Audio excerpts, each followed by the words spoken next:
Assalamualaikum warahmatullahi wabarakatuh. Saya Rozana binti Noran. Hari ini saya nak berkongsi dengan anda tentang masalah anxiety. Saya sendiri yang mengidap anxiety ni pada tahun lepas, bulan 4. Masa itu kita sedang negara kita sedang dilanda PKP, COVID-19. Jadi saya semasa itu, saya sebelum ni memang tak pernah ada masalah gastrik yang teruk dan saya tak pernah ada masalah panik. Anxiety ni adalah satu masalah di mana masalah panik yang melampau. Di mana kalau dah panik tu dia jadi berdebar, sesak nafas. Jadi saya semasa saya mengalami anxiety tu kebetulan pada bulan puasa. Jadi saya memang tak boleh nak berpuasa.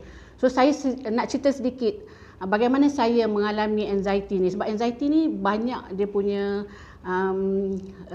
keadaan-keadaan, lain orang lain cara. Tapi kebanyakan anxiety akan mengalami sama seperti saya, iaitu masalah GERD. GERD ni adalah gastrik yang terlalu kronik. Di mana saya sendiri bila pagi-pagi saya bangun, saya cuba puasa pada hari pertama tu, saya bangun, ailio saya langsung tak keluar.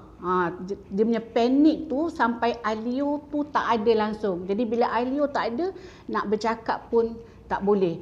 Dan saya dah mula berdebar-berdebar. Jadi bila keadaan yang teruk tu, saya pergi ke hospital, saya pergi ke klinik dan doktor kata saya kena anxiety. So siapa yang pernah kena anxiety seperti saya akan tahu bagaimana rasa. Sebab orang yang tak tahu, dia tak tahu macam mana kita rasa. Jadi saya sebulan saya tak boleh berpuasa kerana bila saya cuba makan, dia jadi perut jadi senak, jadi kembung, tak boleh nak cakap sebab saya tak boleh nak bernafas semua. Jadi saya mengalami anxiety ni sampailah hari ini.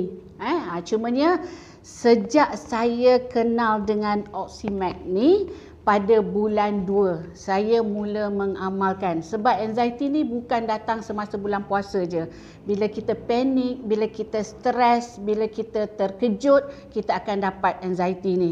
Jadi anxiety yang paling saya takut, pengalaman yang saya paling takut adalah gastrik yang melampau. Di mana saya tak boleh, kalau dah kena tu saya tak boleh nak makan terus. Kalau makan terus perut jadi kembung, buncit, orang kata apa, jadi macam sebu. Orang Melayu kata kita sebu.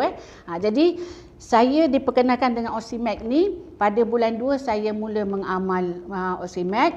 Dan apa yang saya perasan, pertama saya dah tak ada dah rasa gastrik yang kalau saya lambat makan, saya dah tak ada rasa gastrik yang saya panggil GERD tadi. Anda boleh tengok apa dia masalah GERD.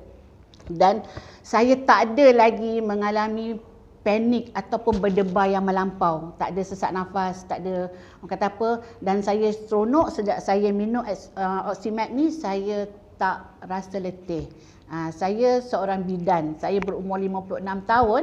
Jadi umur pada saya umur 56 ni, adik-adik saya semua tahu mesti letih sebab mereka semua dalam keadaan yang sama. Tapi saya sejak saya minum Oximac ni, saya tak rasa letih.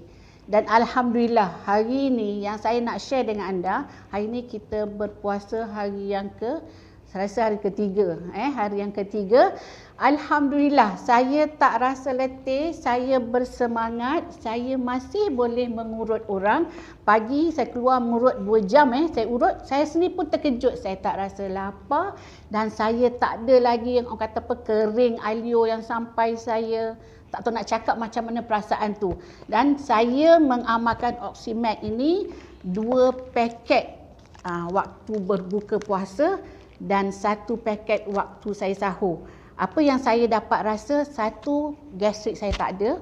Kedua, saya rasa badan saya lebih ringan, mungkin saya kurus.